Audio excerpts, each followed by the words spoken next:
Hello, new recruits, and welcome to Dr. Casket's Cadaver Cora. You're here with me, Richard Bannock, aka Dr. Casket. And if this hasn't been enough self-serving name drops already, I'm not sure what qualifies for that. Now I know what you're thinking. Is he really the kind of douchebag that wears sunglasses inside at night? And normally, the answer would be no. But if it helps you not notice quite as easily me occasionally glancing at the notes that I have right down here, then I'll go ahead and wear them. I created this channel to start documenting the DIY projects that I work on, most of which lean towards the kind of more spooky, cobweb infested side of life, i.e. the best side. For the inaugural video on the Cadaver Core channel, I've decided to show you how I turned an ordinary picture frame into a custom mirror complete with Ouija board design. Using this technique, you too can have your very own Ouija board mirror.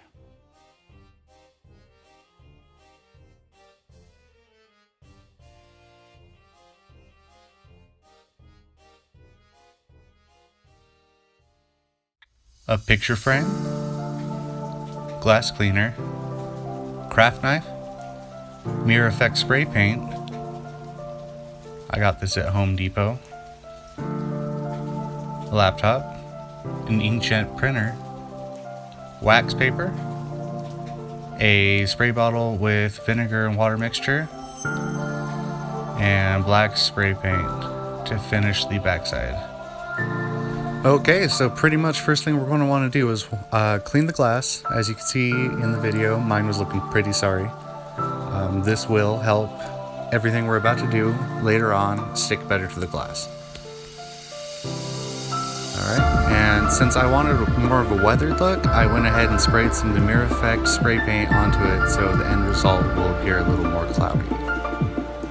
After that, we're going to go ahead and take the wax paper and cut it to size and put it into our printer, just regular old wax paper.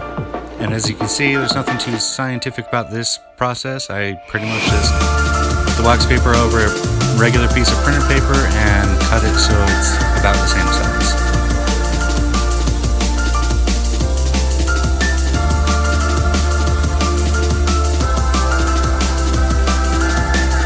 Okay, and now that we have the design printed on the wax paper, we're going to go ahead and cut those out so they're a little more manageable, and we're going to start applying them to the glass. Okay, so we're going to just want to carefully place our design onto the glass, get it lined up exactly where you want it, and we're going to burnish that, basically just rubbing it, trying to get as much ink onto the glass as possible. And then you're going to carefully peel up the paper, leaving behind our design. And this is the process that we're going to be doing for the entire mirror, the entire Ouija board design. So yeah, if you do mess up, I did a couple times, the ink is really easy actually to wipe off. You could re-clean the glass and start over until you're happy with the results.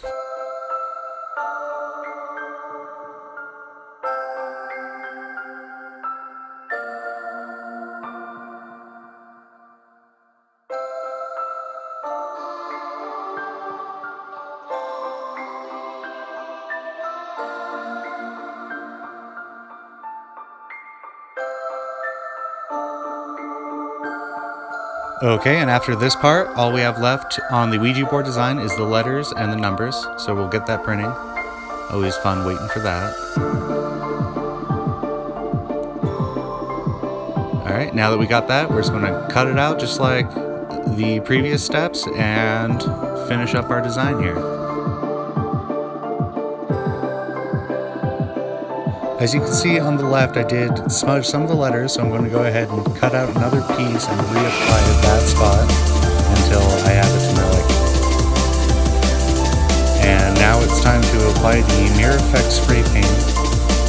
We're going to go ahead and do about 5 coats, and you're going to want to give it at least a minute in between. I did more like 5 minutes in between coats, letting it dry.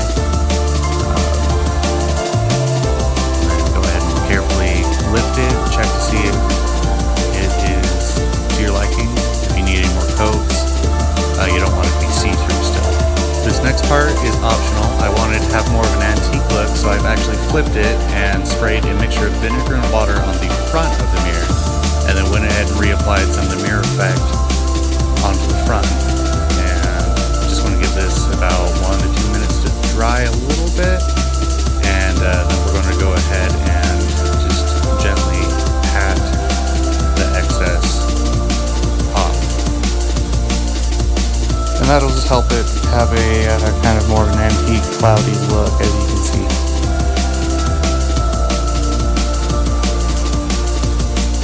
Now at this point, we can take the black spray paint and coat the back of the mirror with it to give it a little extra protection.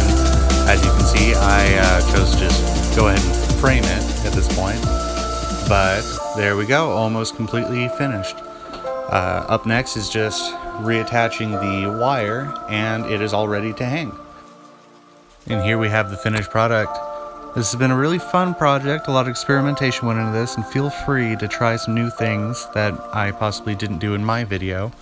This is definitely less than perfect, but I'm very pleased with the results, as this was my first try with any of these techniques.